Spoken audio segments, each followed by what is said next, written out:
Good morning. Good morning from the Bullitt County Historical Society and from our hideaway right here on Savannah Avenue. Today's tidbit is brought to you by Bernard's Jewelers.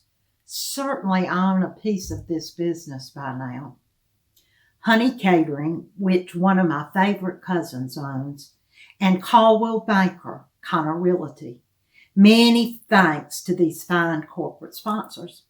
I don't often do this, but I have a new set of beads, and I'm going to show them to you. They're these little round juniper beads.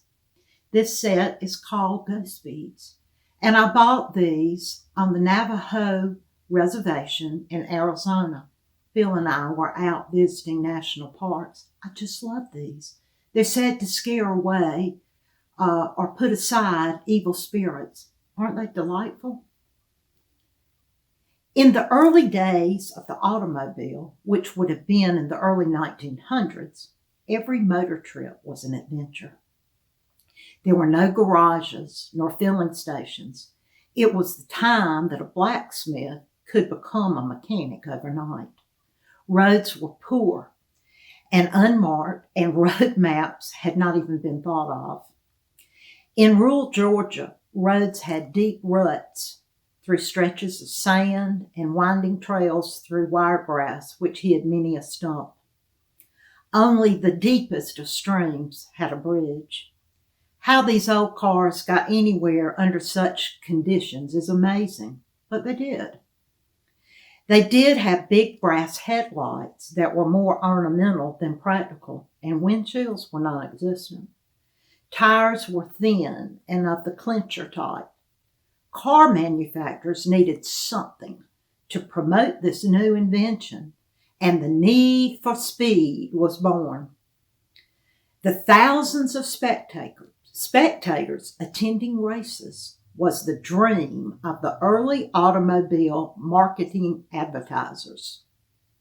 Did you know that Savannah had the first American Grand Prix race? I didn't either.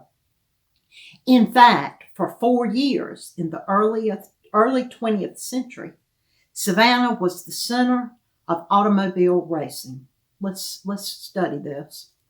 New York had been chosen twice to hold the Vanderbilt Cup, the premier racing event in the United States. But the Automobile Club of America wanted their own race, so they started the International Grand Prize race. It would be an international event, and it would be held in, you guessed it, Savannah. It took place on Thanksgiving Day, November 26, 1908. Savannah used convict labor to prepare the race course. Here is a postcard that states, Savannah Grand Prize and Vanderbilt Cup Race, 1911. Convict labor widening the curves of the race course. The National Guard of Georgia protected the course from non-racers, and the Savannah Automobile Club orchestrated the entire event. The event attracted the best drivers and cars from around the world. The race ended with the closest top three finished in the history of the sport. The tightness of the race and the conditions of the course made this race a huge and international success. Because of the success, Savannah not only wanted to host the Grand Prize race again, but they wanted to get the Vanderbilt race Cup for Savannah. The last Vanderbilt Cup held in New York was a huge mess. People were always on the track, car wrecks were too frequent, and the track was real muddy in places. Savannah's bid for the Vanderbilt beat out cities like Los Angeles and Indianapolis.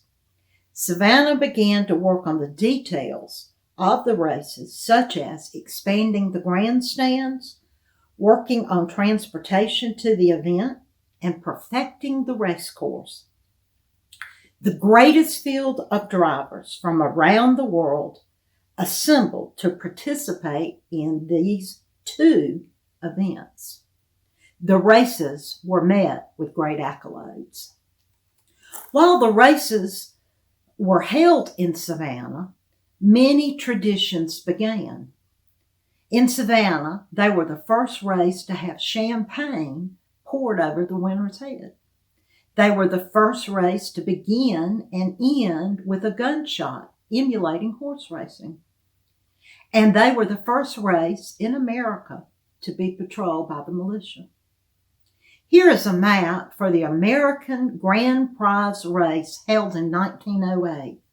Montgomery Road, Montgomery Crossroad, Ferguson Avenue, La Roche are all included, with the grandstand being at the corner of Estelle Avenue at White Bluff Roads. Isn't it great that we can envision this on roads we travel daily? However, there were critics from outside and inside Savannah.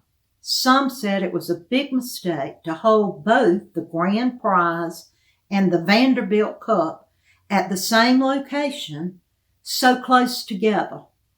This hurt the manufacturers getting cars ready, and it also hurt attendance, it was said. Savannians complained that closing the roads for such a long period of time was taking away the new car owners' chances to hit the road themselves. Others protested the use of convict labor to prepare the course, and they protested the militia to patrol the race. Things just don't change, do they, folks? Bids came from Detroit, Los Angeles, New York, and Milwaukee to host the Vanderbilt Cup. Milwaukee won the bid and thus ended Savannah's run as the center of the racing world. However, we can't talk about the races in Savannah in the early 1900s without mentioning one person in particular, Howard Coffin. He was the owner of Hudson Motors, and he attended the race in 1910 and brought his wife with him. That was the smart move. They came by train and made a vacation of it, visiting the Georgia coast. They fell in love with our coast, and they bought their own island. Yes, they bought Sapelo from the 5 families who owned it at the time. Thus, Howard Coffin had his first vacation retreat, a showplace to entertain, and a reason to return often to the Georgia coast.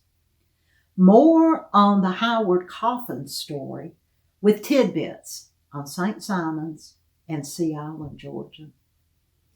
Thanks for sharing with me a great race story. Have a good one. Bye.